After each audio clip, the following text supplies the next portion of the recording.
Jangan lupa subscribe.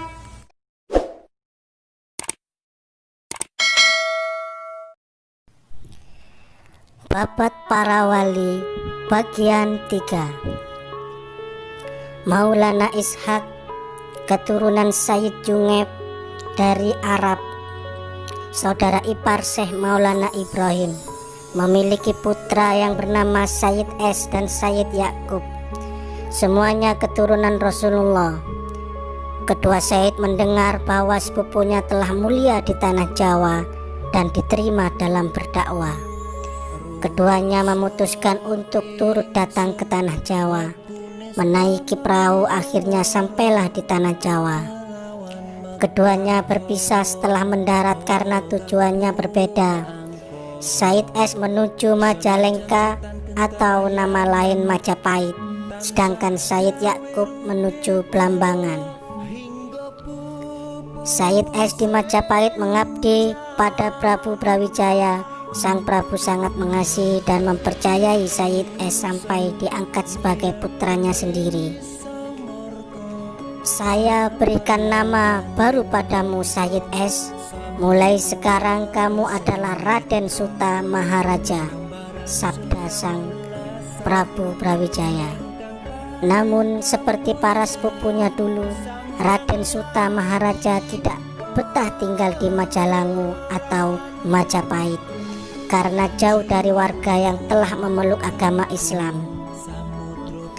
Duh sang Prabu, jika diizinkan saya ingin ke Ampel Denta. Raden Suta Maharaja pamit.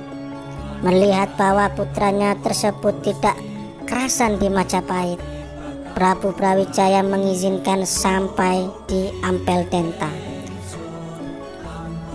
Kemudian Raden Suta Maharaja segera bertemu dengan adik sepupunya, yakni Sunan Ampel. Keduanya sangat bahagia dapat bertemu saudaranya. Raden Suta Maharaja, jika berkenan saya minta mengimami di Demak. Sunan Ampel berkata pada Raden Suta Maharaja. Kemudian Raden Suta Maharaja tidak menolak, segera berangkat ke Demak.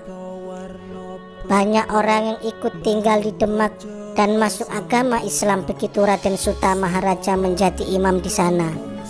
Lama-lama Raden Suta Maharaja dikenal sebagai Syekh Suta Maharaja. Sementara itu Sayyid Yakub tiba di Blambangan, tinggal di pinggir muara yang disebut dengan Dukuh Purwosoko. Ketika itu bertepatan dengan Raja Blambangan Prabu Satmuda sedang berduka karena putrinya Roro Retno Sabodi sakit parah, tidak bisa diobati meskipun sudah mendatangkan banyak tabib.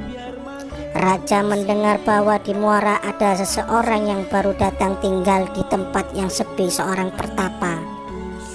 Tidak lama Prabu Satmuda memanggil orang tersebut, yakni Sayyid Yakub, diminta untuk mengobatinya. Datanglah Sayyid Yakub ke keraton Blambangan mengobati Retno Sabodi hingga akhirnya sembuh. Raja sangat gembira putrinya telah sembuh, maka Sayyid Yakub dijadikan menantunya, dinikahkan dengan Retno Sabodi. Sayyid Yakub diberikan nama baru oleh sang mertua dengan sebutan Pangeran Raden Wali Lanang. Sekitar setahun bahagia berumah tangga, Retno Sabodi telah mengandung tua.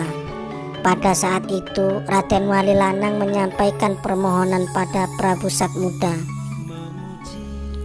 Romo, saya mengajak Romo Prabu untuk menganut agama Islam. Jangan menyembah selain Allah karena tidak akan bisa mencapai kesempurnaan. Tidak ada yang bisa dianut. Semoga Rama berkenan mengikuti para nabi yang sudah terbukti kabul dalam mencapai kesempurnaan. Perkataan Raden Wali Lanang membuat Prabu Satmuda marah. Seketika hilang rasa senangnya pada sang menantu. Diusir Raden Wali Lanang dari negeri Blambangan. Sedangkan istrinya yang sedang hamil tua merasa sangat sedih dengan bepergian sang suami namun takut juga menghadapi kemarahan sang ayah. Raden Wali Lanang yang terusir dari Blambangan tiba di Ampel Denta bertemu Sunan Ampel. Di Ampel Denta, Raden Wali Lanang sangat dihormati. Tidak berapa lama Sunan Ampel Denta meminta agar sepupunya tersebut menjadi imam di Petukangan, dan akhirnya Raden Wali Lanang dikenal dengan nama Syekh Wali Lanang. Di Blambangan, putra Syekh Wali Lanang lahir dengan wajah yang sangat tampan. Namun sudah menjadi kehendak Allah, ibunya meninggal setelah melahirkan. Setelah meninggalnya Retno Sambodi, terjadi pagebluk di Blambangan. Banyak orang sakit pagi, kemudian sore meninggal. Demikian pula sakit sore, kemudian pagi hari meninggal. Sang Prabu Satmuda sangat bersedih. Dalam kondisi itu, Sang Prabu mendapatkan wangsit untuk membuang si bayi ke lautan untuk menghilangkan pagebluk, karena jika bayi itu masih dirawat maka akan hancur Projo Blambangan. Si bayi dimasukkan ke dalam peti oleh kakeknya sendiri, kemudian diperintahkan agar dibuang ke laut. Tidak tega semua orang yang ada di situ, namun tidak ada yang berani menentang perintah Prabu Satmuda. Dibuanglah peti itu di lautan. Pada saat itu datanglah pertolongan Allah. Pada saat bersamaan ada seorang juragan yang sedang berlayar melewati daerah tempat peti dibuang. Juragan tersebut bernama Ki Samboja, berasal dari Gresik, sedang menuju Bali untuk berdagang.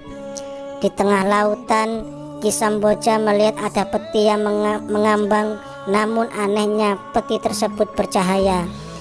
Ki Juragan segera memerintahkan untuk menaikkan peti tersebut ke atas kapalnya.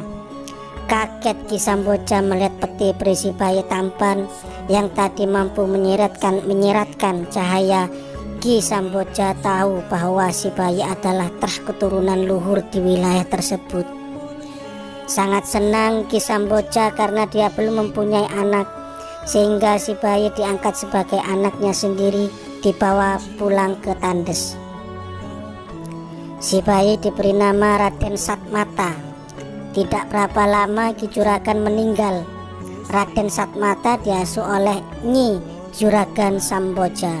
Raden Satmata tumbuh menjadi pemuda yang sangat tampan di Gresik. Setiap hari banyak orang yang jatuh cinta padanya.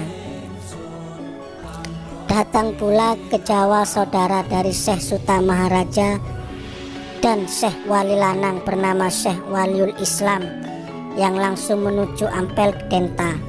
Sunan Ampel meminta Syekh Waliul Islam mengimami di Pasuruan. Di Pasuruan, Syekh Waliul Islam dijadikan mantu oleh Adipati Pasuruan, menikah dengan Rara Satiri. Tidak lama setelahnya, Syekh Waliul Islam pindah tempat tinggal ke daerah Pandanarang. Prabu Brawijaya mendengar berita ini bahwa seorang keluarga dari putra keponakan dari Campa menjadi pemimpin di Pandanarang.